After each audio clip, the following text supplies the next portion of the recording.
그리스도의 십자가를 위해 결코 자랑할 것이 없으니 그리스도로 말미암아 세상이 나를 위하여 십자가에 못 박히고 내가 또한 세상을 위하여 고난이라. 내가 너희 중에서 예수 그리스도와 그가 십자가에 못 박히신 것 외에는 아무것도 알지 않느니로 작정하였습니다. 아멘. 자리에 앉으시기 바랍니다. 지난주부터 복음에 대해서 나누고 있습니다. 복음은 하나님의 능력인데 그 능력은 우리를 구원하시는 능력만이 아니라 구원 후에 우리의 삶 속으로 녹아들고 그리고 주님이 우리의 주인이 되셔서 그 능력을 나타내시는 능력이라고 말씀을 드렸습니다. 그런데 우리는 일반적으로 주님을 구원자로만 생각을 하고 주님 믿고 구원받으면 천국적인 티켓을 받고 그것으로 끝나는 것으로만 생각하기 때문에 복음이 우리 삶에 스며들지도 못하고 우리 삶을 통해 나타나지도 못하고 주님과 인격적인 관계를 갖지도 못한 채 여전히 죄의 문제를 풀지 못하고 살아간다고 말씀드렸습니다. 이 죄의 문제는 물론 주님이 우리를 다 씻어주시고 용서해 주신 죄지만 그러나 우리가 죄와 죄악을 잘 모르기 때문에 죄악들만 회개한다고 말씀드렸습니다.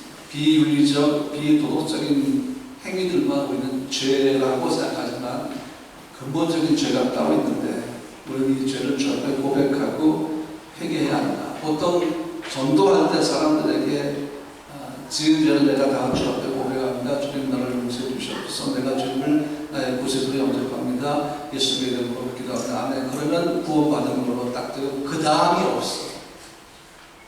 제자로 살아가는 삶, 그리스도로서 말씀대로 살아가는 삶에 대해서는 그렇게 소중하게 여기지 않기 때문에 많은 사람들이 그리스도인이라고 하면서도 복음의 능력을 나타내지 못하고 있다고 말씀을 드렸습니다. 그 죄악들만 우리가 얘기하고 근본적인 죄를 얘기하지 못하는데 그 근본적인 죄가 뭔가 하면 오래전 하늘에서 있었던 동일한 사건이 에덴에서 있었다라고 말씀드렸습니다. 그것은 바로 그 죄로 인한 것인데 그것은 교만이라고 말씀드렸습니다. 천사장이 그의 아름다움과 영화로움으로 교만하게 되었고 하나님과 같은 자리에 오르려다가 하나님으로부터 하늘에서 추방당했습니다. 추방당한 그 사탄은 에덴 동산에서 하와를 유혹해서 동일하게 교만하게 만들고 에덴 동산에서 아담과 하와가 추방되게 만들었습니다. 동일한 교만의 죄라고 설명을 드리면서 그럼 이 교만의 죄, 우리가 회개할 이 죄의 문제는 무엇이냐? 하나님을 대적하는 것.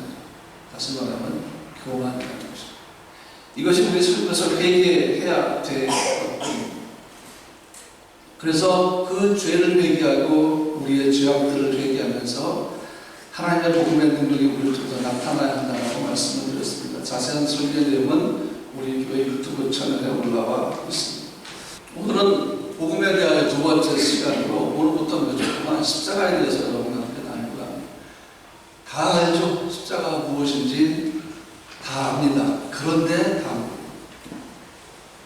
여러분에게서 십자가는 무엇일까? 그저 주님이 우리를 위해 못 박혀 죽으신 형틀인가? 아니면 그 십자가에는 또 뭔가 내가 모르는 하나님이 우리에게 알기를 원하시는 어떤 의미가 있는 것인가 하는 것들은 오늘부터 좀 나누려고 합니다. 여러분, 의미가 가치를 만들어냅니다. 어떤 것에 가치가 있으려면 그 의미가 내게 소중해야 됩니다.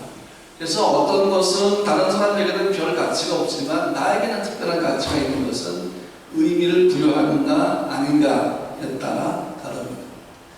예수 그리스도는 여러분의 구세주가 되시고 여러분의 주인이 되십니다. 주님이 되십니다. 그분은 세이버이면서도 여러분을 향해서 로드십을 갖고 계시는 분이고 여러분의 삶을 주관하기를 원하시는 분입니다. 이 믿음의 의미를 여러분에게 부여할 때에 예수의 가치는 여러분 삶에서 놀랍도록 증폭되어서 여러분 예수와 함께 살아가는 그 행복한 삶을 계속해서 누리게 될 줄로 믿습니다. 오늘 이 십자가가 무엇인가 하는 말씀들을 함께 묵상하려고 합니다. 첫 번째, 성경에서 십자가에 대해서 언급한 사도 중에 한 명이 바울입니다. 바울과 십자가에 대해서 한번 생각을 해보기를 원합니다. 첫 번째, 먼저 바울과 세상 연관을 한번 생각해 봅니다. 바울에게 있어서 십자가의 가치는 제가 지금 말씀드린 것처럼 어떤 의미를 통해서 정해졌습니다. 바울은 다메섹 가는 길에 예수를 만나기 전까지 십자가의 의미를 몰랐습니다. 그러니까 당연히 십자가의 가치도 몰랐겠죠. 그러나 예수를 만나고 그 의미를 알게 되고 가치를 발견한 순간부터 십자가는 핍박의 대상이 아니라 바울에게 자랑거리가 되었다. 유대인들은 율법을 자랑했습니다. 바울도 또한 그들 중에 한 명이었습니다. 그러나 예수를 만남으로 바뀌었습니다. 더 이상 그에게 율법은 자랑이 아니었습니다. 십자가가 자랑이었습니다. 갈라디아서 오늘 6장 14절 말씀인데, 이 갈라디아 교회에는 누가 있었는가 하면 거짓 교사들이 있었습니다. 근데 이 거짓 교사들은 어떤 사람인가 하면 6장 오늘 본문 전에 12절 말씀 보면 무릇 육체의 모양을 내는데 혈안이 된 사람들이었습니다. 육체의 모양을 낸다는 말이 무슨 말인가면 율법을 얘기하고 율법을 따를 것을 강조하면서 그리스도인들도 유대인처럼 할례를 받아야 한다 라고 주장을 했습니다. 그래서 막 억지로 할례를 받게 하기 시작했습니다. 이게 뭘 얘기합니까? 이 거짓 교사들이 갈라디아 성도들의 육체에 표시를 내게 한다는 겁니다. 할례 받아야 돼. 너 할례 받아야 돼. 그 할례의 표시를 내면서 자 이제 막 내가 이렇게 영향력을 주어서 이들이 할례를 받고 유대인이 되었다, 율법을 지키게 됐다라고 자랑하려는 악한 목적을 가지고 있었습니다. 그런데 바울이 그들을 볼 때에 정확하게 본 것이 뭔가 하면 그렇게 율법을 자랑하는 그들이 뒤로는 전혀 율법대로 살지 않느냐라는 것입니다. 율법을 제대로 지키지 않는다는 것을 바울은 알고 있었습니다. 그래서 바울이 그리스도에게 자랑이 무엇인가를 이야기하기 시작했습니다. 바리새인과 서기관들과 장로들이 말하는 그 자랑, 그 율법의 자랑이 아니라 정말 그리스도인들의 자랑은 무엇인가? 그게 십자가다라고 바울이 오늘 얘기하고 있습니다. 바울은 십자가에서 그리스도의 영광을 발견했습니다. 그 십자가에서 기쁨과 소망을 받습니다. 또한 그 십자가에서 발견한 것은 그리스도와 함께 못 박힌 자기 자신이었습니다. 그래서 갈라디아서 2장 20절에 내가 그리스도와 함께 십자가에 못 박혔나니 라고 고백을 했습니다. 자, 십자가에 그리스도와 함께 못 박힌 바울에게 세상은 어떤 존재가 됩니까? 더 이상 소망이 될 수 없습니다. 그는 세상에 대해서 죽은 사람처럼 아주 무관심하게 대했습니다. 왜냐하면 그는 십자가의 비밀을 발견한 순간에 알게 된 것은 세상의 비밀이라는 것입니다. 아, 세상은 내가 생각하고 내가 기대었던 것이 아니었구나. 그리스도와 친인격적인 친밀함을 가지고 가까워질수록 그리스도의 영광은 더 빛나는데 세상은 더 하찮게 보이기 시작했습니다. 이게 세상이었구나. 의지할 것 하나 없는 곳이 세상이었구나. 이렇게 도달 곳이 없고 하찮은 곳이 세상이었구나. 세상의 모든 영광이 얼마나 추하고 초라한 것인지를 그리스도의 영광의 빛 가운데서 보게 된 것입니다. 그래서 바울은 십자가와 세상에 대해서 이렇게 이야기했습니다. 6장 14절에 같이 읽습니다. 그러나 내게는 우리 주 예수 그리스도의 십자가 외에 결코 자랑할 것이 없으니 그리스도로 말미암아 세상이 나를 대하여 십자가에 못 박히고 내가 또한 세상을 대하여 그러하니라. 아멘. 앞부분은 좀 이해하기 쉬운데 뒷부분이 조금 어려울 수 있어요. 세상이 나를 대하여 십자가에 못 박히고 내가 또한 세상을 대하여 그러하니라. 이게 무슨 말인가면 바울이 이렇게 얘기한 겁니다. 나에게 있어서 세상은 십자가에 못 박혀 죽었고 살지 못했기 때문에 더 이상 나의 꿈과 소망이 아니다라는 것입니다. 우리와 함께 십자가에 못 박힌 것은 죄입니다. 그 죄는 살아나지 못했습니다. 예수께서 모든 죄를 도말하셨기 때문입니다. 그러나 우리는 예수와 함께 살아났습니다. 그러다 보니까 죽어버린 세상, 생명이 없는 세상에서 뭘 소망을 기대할 수 있겠습니까? 그러므로 세상도 더 이상 내게서 세상의 영광으로 살려고 하는 그 욕망과 그 소망을 절대 발견하지 못할 것이다. 세상은 나의 모습 속에서 세상에 속한 모습은 죽어도 발견하지 못할 것이다. 왜? 내게서 세상은 존재감이 없기 때문입니다. 내게서 세상은 더 이상 소망이 없는 것이고 더 이상 나를 유혹할 수 없기 때문입니다. 나는 그리스도의 십자가만 자랑하는 사람이기 때문에 세상은 나를 통해서 자기의 영광을 나타낼 수 없을 것이다 라는 것입니다. 그리스도의 십자가에서 하나님의 나와 내가 연결되고 나와 세상의 관계는 끊어져 버렸다. 이것이 바울의 고백입니다. 이게 십자가를 아는 자의 고백이 되어야 합니다. 주님이 마귀에게 세 가지 시험을 받을 때 높은 산 위에서 마귀가 자기에게 전하는 천하만국과 그 영광을 주겠다. 그걸 다 보여주면서 모두 주겠다. 나에게 절 한 번만 해라. 이렇게 얘기했을 때 주님이 뭐라 하시는가 하면 마태복음 4장 10절에 이에 예수께서 말씀하실 때 석천하 물러가라 기록되었을 때 주 너희 하나님께 경배하고 다만 그를 섬기라 하였느니라. 이게 무슨 상황을 얘기합니까? 천하만국과 그 영광이 얼마나 화려했겠습니까? 사람도 아니고 하나님의 아들에게 보여줄 수 있는 자기가 가진 그 영광을 보여주려면 얼마나 화려한 것들만 골라서 보여주겠습니까? 천하만국에 쫙 펼쳐진 그 엄청난 영광을 보여주면서 나에게 절만하면 굳이 네가 죽을 필요 없이 이 모든 천하만국과 영광은 너에게 있을 것이다 라고 유혹하는데 그 천하만국과 세상의 영광이 그리스도 예수에게는 영향력이 1도 없었다는 얘기예요. 주님 보시기에 무가치하고 하찮은 것들이죠. 그것들은 경배의 대상도 아니고 인생의 소망도 아니라는 것입니다. 그렇기 때문에 세상은 우리의 자랑거리가 될 가치가 없다 하는 것입니다. 바울의 고백은 그가 더 이상 세상을 의지하거나 세상의 꿈을 따라가지 않을 것이고 세상은 더 이상 나에게 영향이 없다는 놀라운 선포입니다. 오늘 이것이 우리의 선포가 되어야 할 줄 믿습니다. 세상에 줄 수 없는 생명을 여러분과 내가 갖고 있자. 세상은 그 생명을 못 줍니다. 죽었다 깨도 못 줍니다. 왜? 세상은 그 생명이 없기 때문이죠. 우리는 세상에 줄 수 없는 평안을 갖고 있습니다. 이거는 세상이 만들어도 줄 수 없는 것이고 수없이 많은 금과 다이아몬드가 돈을 쏟아부어서 만들 수 없는 것이 이 평안인데 이 평안은 여러분과 내가 이미 가지고 있습니다. 어떻게? 주님이 주셨기 때문입니다. 너에게 내가 평안을 줄 텐데 이 평안은 세상이 준 것과 같지 않다고 말씀하셨습니다. 그러면 세상에 줄 수 없는 생명 가지고 있고 세상에 줄 수 없는 평안을 가지고 있고 또 한 가지 세상에 줄 수 없는 영광을 우리가 가지고 있다는 것입니다. 너는 택한 족속이요 왕 같은 나라에 거룩한 백성이다. 주님 말씀하셨죠. 이것이 우리의 영적인 정체성이고 신분입니다. 이것이 바로 우리에게 있는 하나님의 영광의 정체성이라는 것입니다. 그 영광이 우리를 이렇게 정체성을 갖게 만든 것입니다. 그러다 보니까 바울에게 있어서도 마찬가지고 우리에게서 마찬가지고 세상은 인간적인 성공을 주는 영광의 대상이 아니라는 것입니다.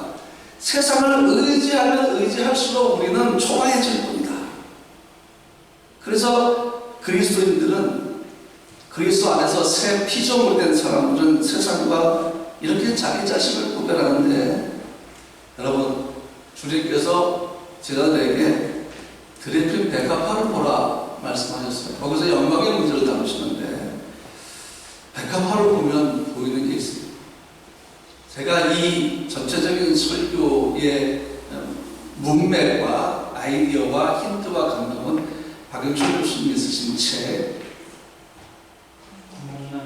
네, 구멍난 복음 세 번째입니다. 제목이 구멍난 복음을 배워라. 지금 기도하면서 마케팅에서 준비하는 게 우리 정규현 수련회를 한번 할 때 박영철 교수님 모셔서 정말 복음의 핵심에 대해서 한번 들으려고 합니다.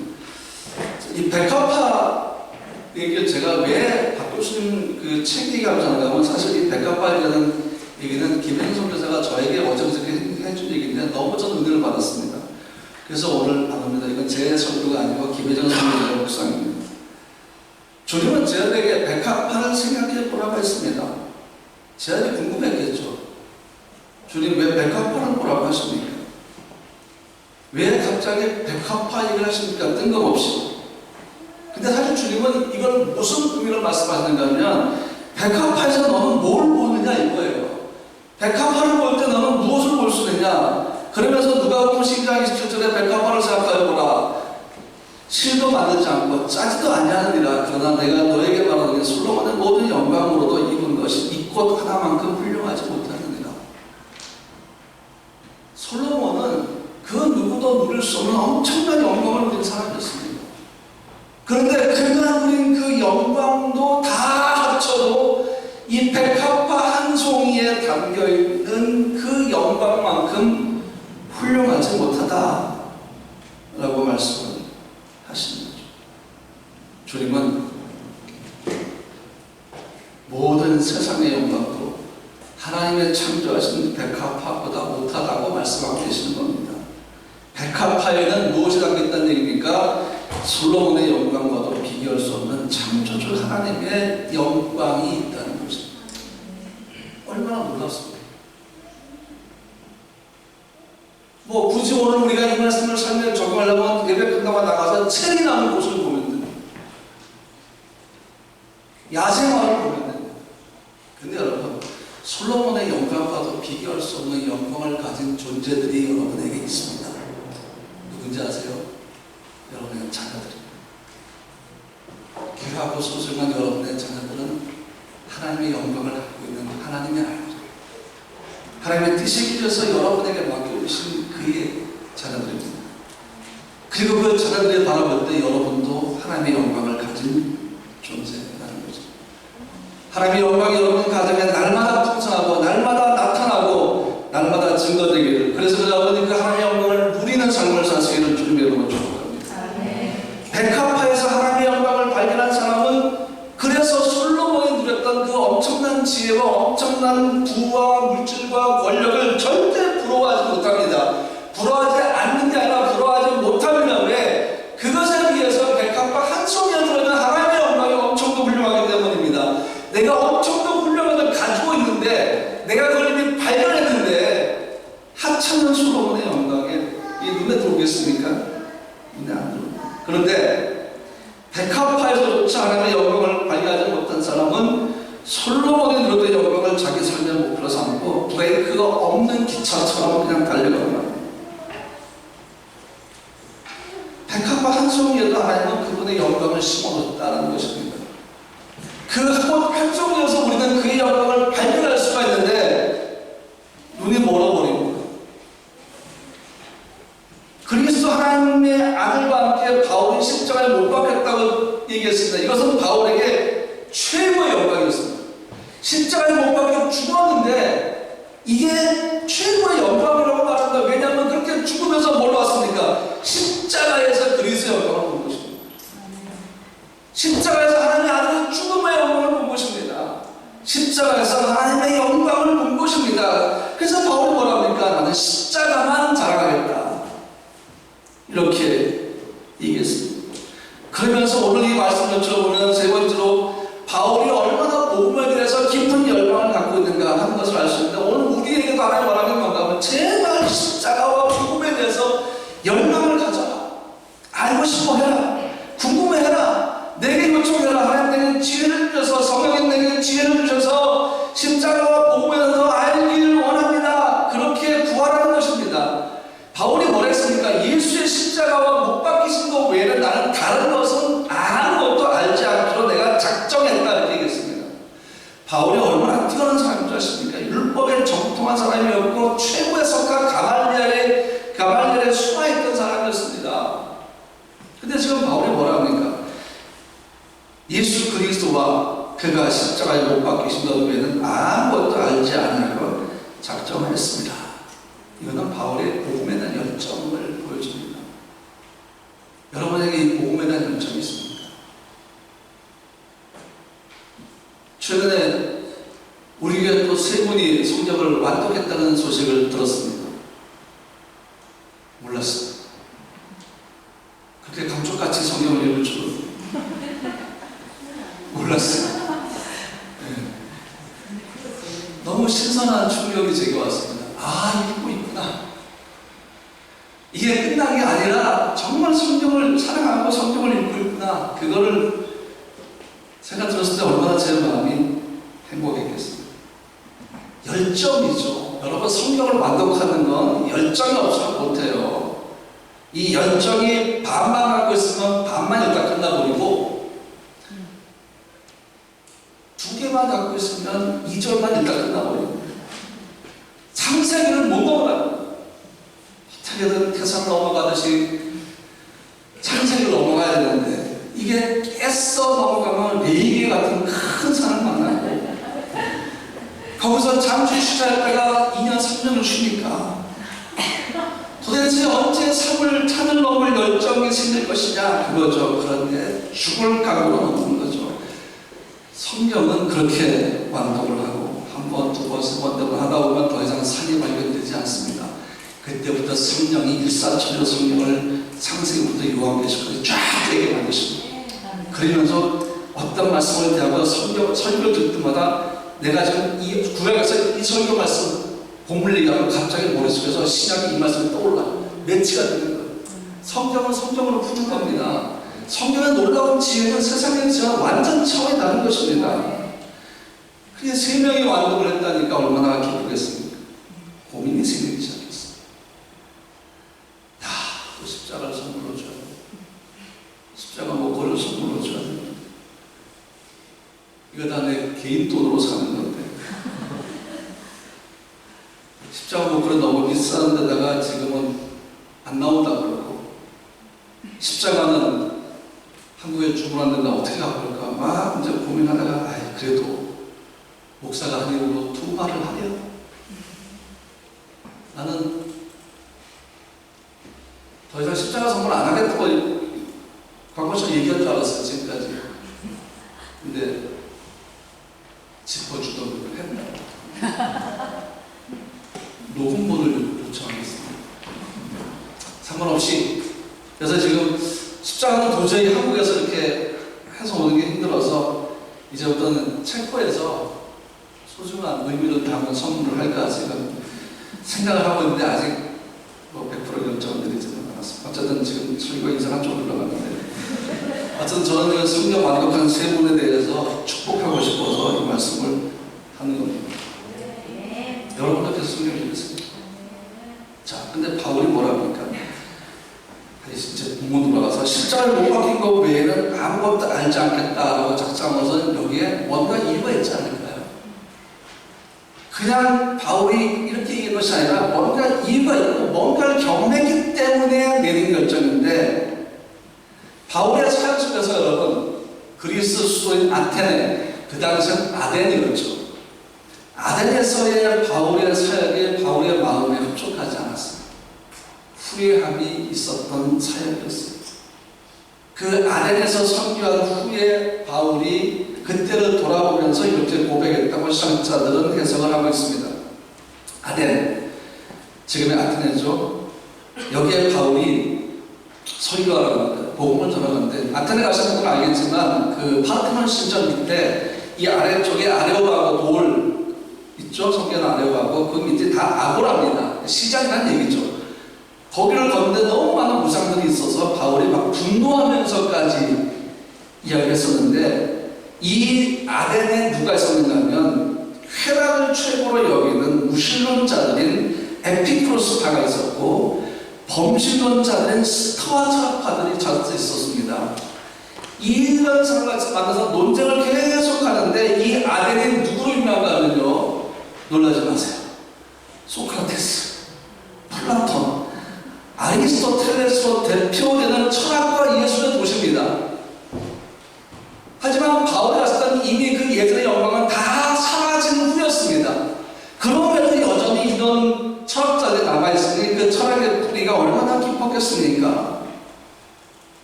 그들이 바울에게 뭐라는 줄 아십니까? 말쟁이라고 얘기합니다. 이 말쟁이가 어떤 뜻인가 하면 사기꾼이라는 얘기예요. 다른 사람의 사상을 가지고 자기가 만든 것도 아닌데 자기 것처럼 여겨서 전하는 사기꾼이다. 이렇게 얘기합니다. 그래서 바울은 이 철학의 도시에서 복음을 전할 때는 철학을 가지고 복음을 푸는 것이 효과적이다. 이들이 갖고 있는 철학을 가지고 거기에 복음을 가지고 해석해가면서 전하는 것이 어떨까라고 생각을 했던 것 같습니다. 그런데 바울이 여기서 경험한 것이 뭔가 하면 그 어떤 것보다 예수와 부활에 대해서만 전하는 것이 십자가에서 죽으신 예수와 죽음을 이기고 부활하신 예수에 대한 전하는 방법의 전부라는 걸 알게 된 거예요. 다시 말하면 칵테일을 만들지 않은 거예요. 고린도서 2장 1절과 4절과 5절 형제들아 내가 너희에게 나아가 하나님의 증거를 전할 때 말과 지혜의 아름다운 것을 아냐하나니, 말과 지혜의 아름다움이 바로 이런 거예요. 철학적인 표현, 수사적인 표현, 논리적인 표현. 여러분, 복음을 논리로 해석하려고 하면 해석이 안 되는 논리가 너무 많습니다. 왜? 은혜로 주어진 하나님의 지혜인데, 논리는 뭐예요? 피조물에게만 적용되는 겁니다. 하나님은 사람을 창조하시고 하나님의 지혜를 주시면서 공동체가 형성이 되고 살아가는 세상이 형성되고 문화가 나오면서 그 속에 뭐가 잡힙니까? 그 속에서 잡히기 시작한 것이 논리라는 것입니다. 하나님이 무논리하시다 그런 뜻이 아니라 하나님의 지혜는 우리의 모든 것 이상으로 초월한 놀라운 것이라는 것입니다. 근데 우리는 그 놀라운 지혜를 논리 속에 담으려고 하니까, 철학 속에 담으려고 하니까, 아니 사람이 어떻게 와서 어디로 가는지도 모르는 사람들이 무슨 철학을 합니까? 그런 얘기죠. 물론 철학은 중요한 학문입니다. 세상에 있어서 철학, 수학, 문화 다 소중합니다. 전공하고 공부하는 거 참 좋습니다. 그런데 그것으로 여러분의 복음을 제한하려고 하지 마십시오. 여러분 삶에 유익하게 사용하시면 되는데, 아덴은 이 철학이 복음의 장애물이었다는 것입니다. 혹시 철학과 논문이 계시면 오해하지만 바울이 아덴에서 말과 지혜 아름다움을 하겠습니다. 내 말과 네가 전도하면 설득력 있는 지혜 말로 하지 아니하고 다만 성령의 나타나심과 능력으로 하여 그랬습니다. 바울은 성령의 능력으로 복음을 전하는 게 얼마나 중요한 줄 알고 있습니다. 그 철학파들, 무신론자들, 쾌락을 추구하는 그 잘못된 철학자들에게 성령의 능력으로 생명의 복음을 전하는 것이 가장 좋은 방법인 것을 알게 된 것입니다. 그래서 바울이 얘기한 거예요. 내가 그리스도와 십자가 외에는 아무것도 알지 않기로 작정했다. 이 아덴에서의 성도는 아주 적은 무리가 복음을 받아들여서 열매가 작은 것처럼 보여서 어떤 사람들은 아덴에서의 바울의 성도는 실패했다 이렇게 얘기합니다. 그런데 그 소수의 인원 중에 아주 특별한 사람들이 있어서 그들을 통해서 아덴에서 복음이 전해지기 시작했습니다. 두 번째는, 오늘 두 번째까지만 하고 마치겠습니다. 십자가는 하나님께서 우리에게 주시는 화해의 손길입니다. 첫 번째가 구약에서는 그리스도의 보혈의 강림인데, 로마서 5장 6절로 8절을 같이 읽겠습니다. 우리가 아직 연약할 때에 기약대로 그리스도께서 강건하지 않은 자를 위하여 죽으셨도다. 악인을 위하여 죽은 자가 쉽지 않고 선을 위하여 누군가를 죽은 자가 복이 있거니와, 우리가 아직 죄인 되었을 때 그리스도께서 우리를 위하여 죽으심으로 하나님께서 우리를 대한 자기의 사랑을 확정하십니다. 아멘. 신학자들이 구약을 어떻게 표현한 줄 아십니까? 구약 속에는 강이 하나 흐르고 있는데 그 강은 그리스도의 붉은 피의 강이다 이렇게 얘기합니다. 즉 구약에는 하나님의 아들의 피가 흐르는 강이 있다는 겁니다. 구약에서 하나님은 모세를 통해서, 선지서를 통해서, 시편을 통해서 자기 아들을 보내실 것을 약속하시고 말씀하시면서 구약 전체, 아담과 하와가 타락하고 추방된다는 하나님의 동물을 잡아서 피를 흘리고 생명을 빼앗아서 그 가죽옷을 만드는 그때부터 하나님의 아들의 피 흘리심이 예고가 되면서 그것이 구약 전체를 타고 부르는 예수의 보혈의 강이 되어버렸다는 얘기입니다. 이것이 십자가의 의미를 알고 복음의 의미를 아는 자는 우리는 보일 거야, 보일 거야? 보입니다. 구약을 보면 뭐가 보이는 거예요? 그리스도의 보혈의 강이 보이는 겁니다. 하나님은 지속적으로 3,500년 이상을 내 아들을 보낼 것이다. 내 아들은 너희를 위해 죽일 것이다. 나는 너희 피를 원하지 않는다. 내 아들이 너를 위해서 피를 흘릴 것이다. 나는 잔인하게 보낼 것이다. 그러나 나는 너희를 버리지 않기 위해서 내 아들을 보낼 것이다. 이게 구약 전편에 들고 있다는 사실이에요. 왜 못 봅니까? 성경을 안 읽으니까 못 보는 거예요. 이번에 성경을 통독하시고 전에 통독하셨는데 다시 읽을 때는 이 강을 발견하게 되기를 주의 이름으로 축복합니다. 성경은 이래서 놀라운 것이에요. 죄로 인해서 하나님과 원수되었다고 말씀드렸죠. 하나님과 원수되게 만든 것이 죄라고 그랬죠. 죄가 뭐라 했어요? 하나님 대적하는 거라고 그랬죠. 이게 교만이라고 말씀드렸습니다. 로마서의 1장에 나오는 그 다른 죄악들에 비해서 교만은 훨씬 더 엄청난 죄라고 어느 시간차가 얘기한 정도였습니다. 교만은 가장 큰 죄, 하나님과 원수되게 만든 죄라는 것입니다. 그러다 보니까 우리 쪽에서 하나님과 먼저 화해 손길을 내밀 수 있을까요? 없을까요? 없습니다. 왜? 우리는 죄인이고 하나님은 의가 되시기 때문에 죄가 의를 향해서 화해 손길을 내밀 수가 없다는 것입니다. 그리고 화해 방법조차 없습니다. 그러면 어떻게 화해가 됩니까? 화해는 하나님이 주도적으로 자기 손을 먼저 내미셔야 합니다. 이게 화해 방법입니다. 하나님이 그 고귀하신 분이 추악한 죄인, 이미 죄를 지하니까 원수되고 이미 죽음의 멸망 가운데 빠져버린 죄투성이 우리를 향해서 하나님 먼저 그의 거룩한 손을 내밀어야 화해가 이루어지는데, 이것도 문제가 뭔가 하면 그냥 우리 대충 우리 화해하자, 내가 너를 용서할게, 자 내 손 잡고 이러다, 이런 방법이 아닌 것이 죄의 문제가 얼마나 심각한가 하면 하나님도 속량하기 위해서 그 죄를 사해 주시기 위해서 죄값을 치러셔야만 한다는 것입니다. 이것이 하나님의 세우신 원칙입니다. 하나님 스스로 그것을 어길 수가 없습니다. 하나님은 그 방법을 따라 하셔야만 했다는 것입니다. 왜? 피 흘림이 있어야 죄사함이 있기 때문입니다. 그 피는 생명이기 때문입니다. 그러니까 하나님 우리에게 손을 내면서 화해하자라고 끝나는 것이 화해겠습니까? 아닌가? 여기는 또 다른 아주 중요한 방법이 있는데, 우리가 연약하였고 죄인이었고 불의한 존재가 되었을 때에 하나님은 사랑으로 우리를 향해서 화해의 손길을 내미셨습니다. 이 화해의 손길이 담긴 하나님의 마음이 뭔지 아십니까? 나는 여전히 너를 사랑한다. 그저 우리 다시 잘해보자 이런 의사를 표현한 것처럼 간단한 것이 아닌 것이, 또 말씀드리지만 의로우신 하나님과 우리를 행복하기 위해서는 해결해야 죄의 문제가 남아있는데, 이 죄의 문제를 해결하지 않으면 화해가 되지 않는 거예요. 그래서 하나님은 의도적으로 주관적으로 이 죄의 문제를 해결하려고 하셨는데, 이미 오래전에 결정된 계획을 실행하신 것입니다. 바울이 이렇게 얘기합니다. 로마서 4장 25절에 예수는 우리가 범죄한 것 때문에 내줌이 되고 또한 우리를 의롭다 하시기를 위하여 살아셨습니다. 방법이 뭐예요? 자기 아들을 내줍니다. 하나님의 독생자 예수 그리스도가 화목제로 우리 되는 겁니다.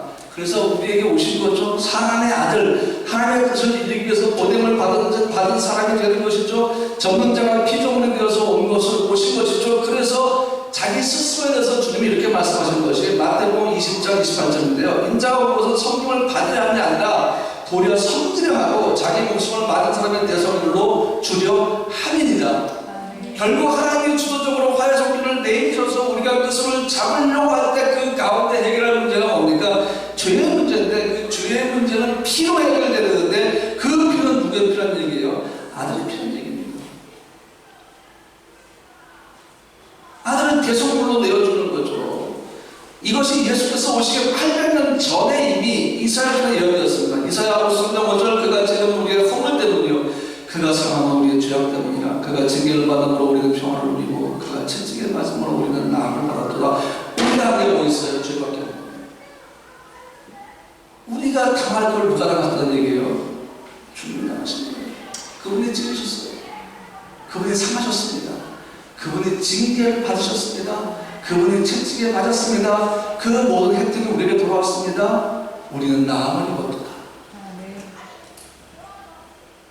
그리고 10절에 이렇게 하나님의 마음이 들었는데, 이사야 50장 10절, 여호와께서 그에게 상함을 받게 하시기를 원하사. 하나님이 원하셨다. 하나님. 십자가는 하나님께서 의도적으로 주관하시는 화해 손길입니다. 그곳에서 하나님의 아들은 찔리고 상하고 징계를 받고 채찍에 맞으셨고 죽으셨는데, 이 모든 것이 하나님께서 우리를 향해 화해 손을 내미시는 것을 보여주는 것입니다. 우리가 예수를 믿고 구원을 받고 우리의 주님으로 모시고 살아가는 것이 바로 하나님의 화해의 손을 잡은 이후에 가능해졌다라는 것입니다. 그래서 우리는 구원을 받았고, 이제 지난주에 우리에게 남아있는 것은 뭐예요? 예수 그리스도가 우리의 구원자만이 아니라 우리의 주님으로 자기를 잡는 것입니다. 결론을 말씀드립니다. 네 번째와 다섯 번째, 제가 목요일날 간단하게 제가 설명했던 내용인데 나중에 더 풀어서 말씀드리겠습니다. 동일한 질문을 여러분에게 던지고 싶습니다. 예수님은 여러분의 어디에 계십니까? 예수님은 여러분에게 어떤 존재입니까? 구원자이십니까? 구세주 있습니까? 아멘. 맞습니다. 그분은 여러분의 구원자시고 구세주가 되십니다. 여기서 끝 안 됩니다. 삶의 변화가 없어요. 예수 믿기 전과 똑같아요. 맺는 열매 보면 나무를 안 달렸어요. 주님이 보시기에 그리스도의 나무가 아니에요. 포도나무에 접붙임 받은 포도나무가 아니에요. 그 가지 역할이 아닙니다. 포도나무가 이제 접붙임 바 되었는데 맺는 열매는 혼자 썩고 더러운 것만 맺으면 그게 진짜 구원받은 자의 삶이라고 할 수 있겠습니까? 그래서 여러분, 주님은 여러분의 주님이 되셔야 합니다. 여러분 마음 보좌에 그분이 안 되십니다. 그분을 밀어내지 마십시오. 그분에게 어떤 선을 정해놓고 넘어오라 넘어오지 말라 하지 마십시오. 그분이 여러분의 선을 거머리지 못하실 겁니다. 너 여기 넘어오지. 너 천국의 문 너한테는 닫을 거야. 만약 그러신다면 못하실 거예요. 나중에 주님 재림할 때 우리가 휴가할 텐데 주님 볼 면목이 없어서 바위가 나를 가려라, 산은 나를 가려라. 그렇게 부끄러워하실 그 결과를 받게 된다면 어떡하실 거예요? 구원 받았으면 그 다음에는 하나님 원하는 삶이 있어요. 주님은 나의 주님이 되십니다. 나는 주님의 말씀과 뜻대로 살아가기를 원합니다. 이것이 우리의 반응이 되어야 할 줄 믿습니다. 사랑하는 여러분, 그렇게 삽시다. 바울이 얘기했듯이 세상에는 여러분 소망 없어요. 자꾸 세상적으로 가려고 하지 마세요. 세상적인 방법으로 주의를 하려고 하지 마세요. 방법은 누구께 있습니까? 주님께 있습니다. 뭐를 하려고 하지 마세요. 기도로 하세요. 무엇인가 판단해가면서 자기 논리와 생각과 경험을 의존하려고 하지 마세요. 주의 경험은 우리의 경험보다 비교할 수 없을 만큼 엄청난 경험이 있다는 사실입니다. 하나님의 그 경험으로 우리에게 집중하신다면 어떻게 되겠어요? 하나님의 그 놀라운 지혜를 여러분에게 매일마다 주신다면 어떻게 하겠어요? 그 하나님의 그 지혜를 여러분에게 다 줄 수 있을까요? 아니에요. 그러시면 안 돼요. 주님 그러시면 안 됩니다. 왜? 우리 머리가 터져버릴 거예요. 우리 뇌는 요만한데. 제가 머리가 좀 크니까 뇌가 크겠죠?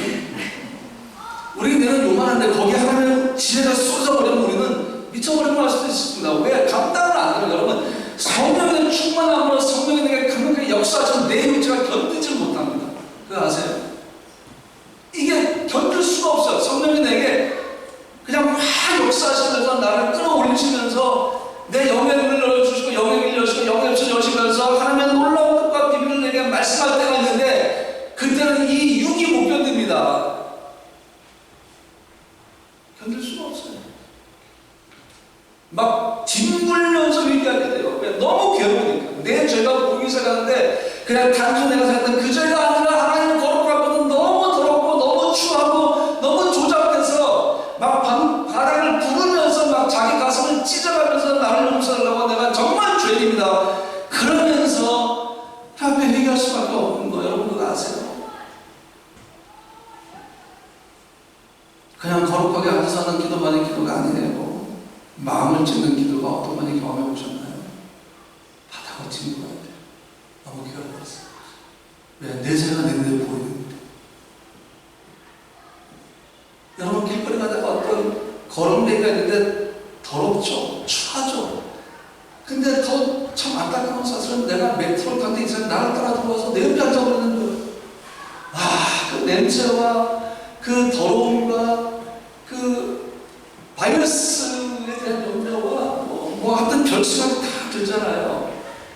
그런데 하나님의 거룩한 영광의 빛 앞에서 나의 더러움을 보면 그가 비교할 수 없이 막 더러운 거예요. 자칭 의롭다는 우리가 보게 되는 그 사람의 더러움이 보이는데 그 자체가 된 하나님을 우리를 보시면 얼마나 더럽겠어요.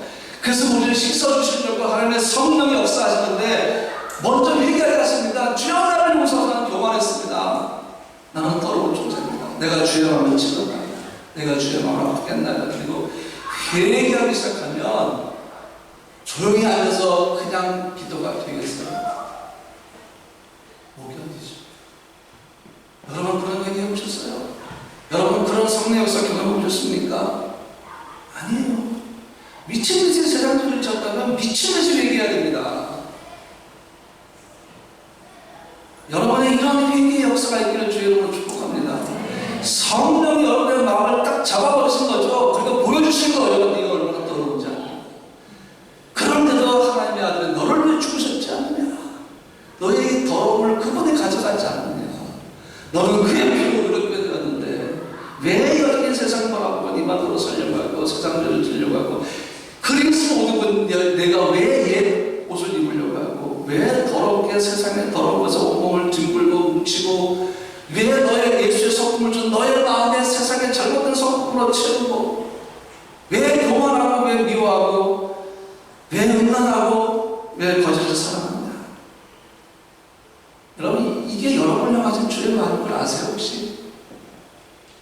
이거 아셔야 돼요. 주님이 여러분을 향해서 갖는 그 마음이 어떤 건지를 아셔야 돼요. 모르니까 죄 짓는 거예요. 모르니까 자기 마음대로 하려고 하는 겁니다. 안 돼요 그러면.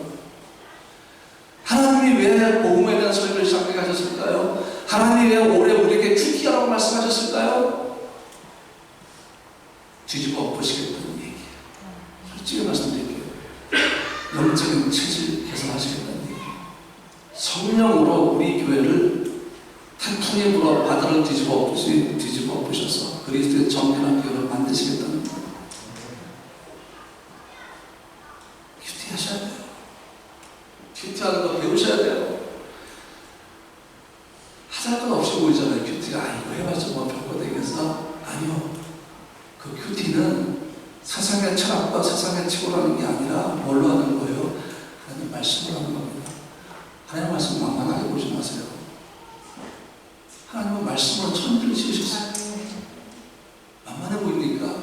별 가치 없어 보여? 큐티하는 게 여러분 시간 낭비로 보이십니까? 말씀 읽는 성경 읽는 게 묵상하는 게 이게 시간 낭비로 보이십니까? 그게 여러분의 세상에서 가져야 할 지혜를 강하게 만들어서 참 내가 긁어낼 시간 세상의 책을 읽겠다고 하고 그렇게 가소롭게 보입니까? 하나님의 말씀이 천지를 만드시는 말씀이 그 말씀인데 그 말씀이 여러분 것 때문에 얼마나 놀랐겠어요. 천하가 여러분 감당 못해요. 그거를 여러분 자녀에게 주란 얘기예요. 나는 우리 교회 모든 다윗학교와 요셉학교 모든 아이들이 세상에 감당할 수 없는 엄청난 주의 자녀가 되기를 축복합니다. 세상에 감당 못하는 거예요. 불안한 일을 감당 못하는 거죠. 누구만이 감당합니까? 주님만이 감당하시는 거예요. 가라 하면 가는 거고 서라 하면 서는 거고 예수로 섭하라 하면 얘들 앞에서 사대기 옮길 줄 누가 알겠습니까? 모르는 겁니다. 이거는 하나님이 하시겠다고 작정하시면 옮기신다니까요. 못 옮기시겠어요 하나님이? 하시죠. 그걸 우리 위해 쓰시겠다는 얘기인데 여러분 그래서 올해는 우리가 말씀으로 좀 집중했으면 좋겠어요. 제발 여러분 프라 성령나무교회 성도들이잖아요. 그렇죠? 여러분이 그 말씀으로 부정하고 성령의 넘고 하나님의 말씀을 검을 가지고 영적진리과 싸워 이기며 세상과 싸워 이기며 승리의 대가를 누리며 제 대신 화관을 머리에 쓰고 슬픔된 찬송의 옷을 입으면서 그렇게 주 앞으로 나가는 새벽 이슬 같은 주의 증언 같은 모습으로 살아갈 수만 있다면 주님이 저보고 대신 죽으라시면 죽으셨어요. 그거를 이루려면 너의 죽음이 필요해서 죽을 수 있어요. 왜? 이 교회를 세우신 하나님의 뜻이 그거니까 여러분 제자로 만드는 게 하나님의 뜻입니다. 이 생명 내가 주면 내가 너희를 다 이렇게 만들어줄게 제자로 만들어줄게 만약 그러신다면 저 죽을 수 있습니다. 하나님 내 생명 데려가십시오. 못할 것 같습니까? 할 수 있어요. 하나님 그렇게 하실 분 아닙니까? 근데 이게 진정한 사랑 이게 성교적 오면서 그랬던 마음 이거에서 죽음에 들었다면 나는 성교적으로 안 가겠습니다. 이게 솔직히 하나님께 고백했던 제 고백이었어요. 올 때 처음 들으셨죠? 하나님 죽음에 들었다면 저 성교지 안 가겠습니다. 죽음에 들었지 않기 때문에 저 하나님 저 성교지 안 가요. 이게 제 고백이었습니다. 그게 죽음을 들었겠습니까? 아니, 여러분에게도 죽음을 두려워하는 마음을 제거하셔야 돼요. 예수의 생명이 있는데 아직까지 죽으면 어떻게 돼요? 예수 생명이 예수께 가는 거잖아요. 그다음에 찬양할 때 저는 십자가의 전달자라는 찬양을 선택을 했습니다. 올해 우리 교회 안에 하나님 십자가의 의미가 새로워지고 십자가의 능력이 나타나고 그리고 우리가 십자가를 전하는 교회 우리 가정의 십자가를 전하는 가정. 근데 하나님, 우리가 이 십자가를 어디서 볼 수 있습니까? 말씀을 통해서. 하나님의 말씀 속에 하나님 분명히 십자가를 담아주셨는데, 주여 우리가 말씀을 통해서 알기를 원합니다. 편지를 통해서 알기를 원합니다. 그 고백의 의미로 우리 함께 찬양하며 잠깐 부탁하겠습니다.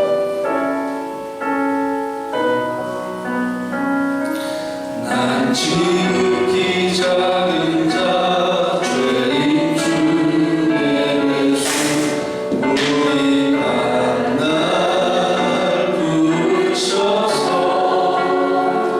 간절한 기대와 소망 부끄럽지 않게 십자가 전케 하셨네. 어디든지 가리라 주여. 고백으로 들어가서 그래서 주님은 여러분 푸라 땅으로 보내신 겁니다.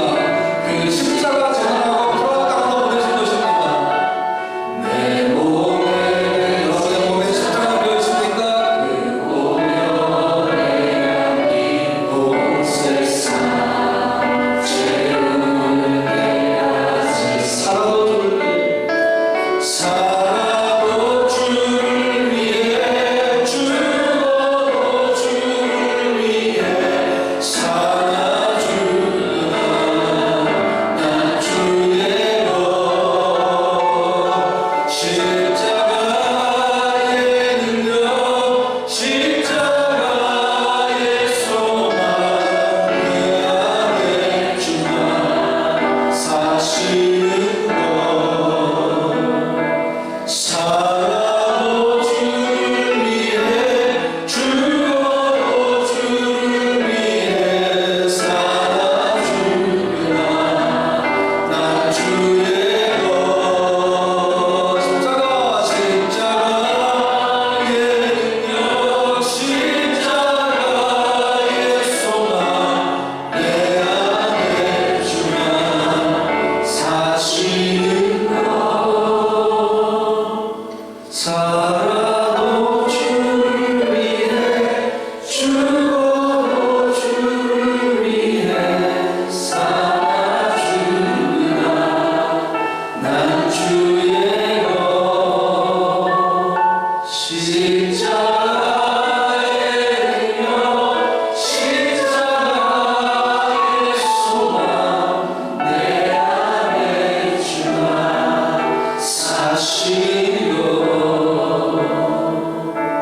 난 지극히 작은 자 죄인 중에 예수 우리가 날 부르셔서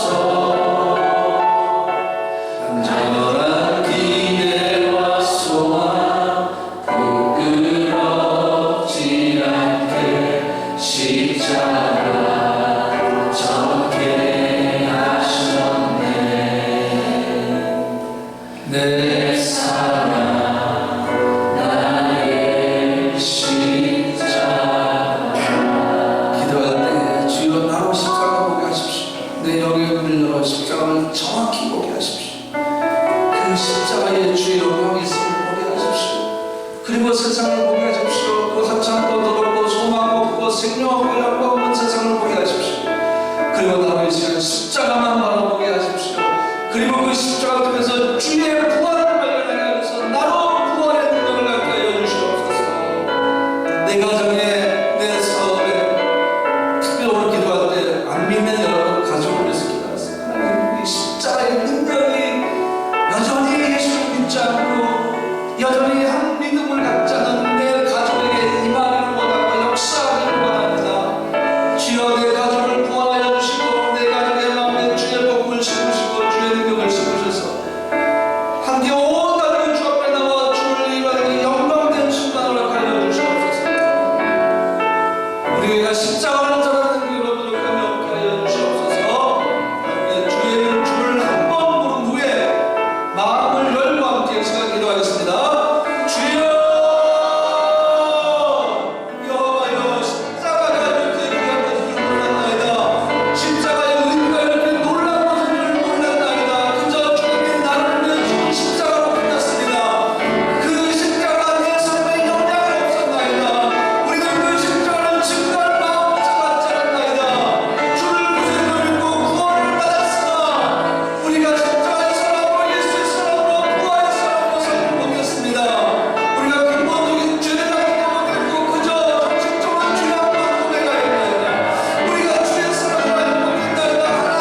하나님, 불안 땅에 그 어려운 상황 속에서도, 그 억울하고 힘든 상황 속에서도 이 교회를 세우시고 지금까지 이끌어 오신 것은 그냥 이렇게 불안 땅에 생명나무 이름의 교회로 그냥 그렇게 살라고 하신 것이 아닌 것을 하나님 성도들이 알게 해주십시오. 적어도 생명나무 교회를 보내신 것은 이들을 향한 하나님의 놀라운 뜻이 있기 때문인데, 하나님이 이들을 통해서 교회를 십자가의 전단처럼, 십자가의 능력을 가진 자로, 부활의 능력을 가진 자로, 재림을 선포할 수 있는 자들로 세우시려고, 그래서 이 불안 땅을 뒤집어 엎고 유럽 땅을 뒤집어 엎으시는 놀라운 계획이 있는데, 하나님 우리의 마음과 생각이 거기까지 미치지 못하였으니 용서하여 주시옵소서. 그냥 그런가 보다, 성경을 읽으라고 하는가 보다, 큐티하는가 보다, 그냥 교회에서 이런 훈련하나 보다, 저런 훈련하나 보다, 어차피 한국으로 돌아갈 인생 굳이 내가 훈련 받을 필요가 있을까? 불안까지 와서 내가 내 귀한 시간 훈련 받을 필요가 있을까? 나는 교민으로 살면서 내 삶이 바쁘고 내 인생이 험한데 굳이 훈련 받을 시간에 내 시간을 빼앗기고, 그리고 훈련 받아서 내 삶이 어떤 변화가 있을지 알지도 못하고 훈련 받으라 하니까 마음은 움직이는데, 도대체 하나님은 교회를 왜 이곳에 세우셔서 분주하고 바쁘게 살아가는 나를 말씀을 어떻게든 전하시려고 하신 것일까? 하나님, 다양한 생각들이 우리 안에 있습니다. 복음에 대해 설교하고 십자가에 대해서 묵상하면서 이 생각이 변하게 해주십시오. 이런 부정적인 마음이 변하게 해주십시오. 이미 주님은 이해하시고 우리를 사랑으로 품으셨습니다. 책망하지 아니하시고 십자가의 길을 보여주시기 시작하셨습니다. 하나님, 이제는 우리가 하나가 되어서 십자가의 길, 부활의 생명의 길로 걸어가게 하십시오. 그리고 하나님, 응답하신 하나님, 능력의 하나님을 경험하게 하시고, 그리고 하나님, 우리를 통해서 하나님 어떻게 하실 건지를 명확하게 보면서 경험하면서 주의 증인 되게 하여 주시옵소서. 예수님의 이름으로 기도합니다.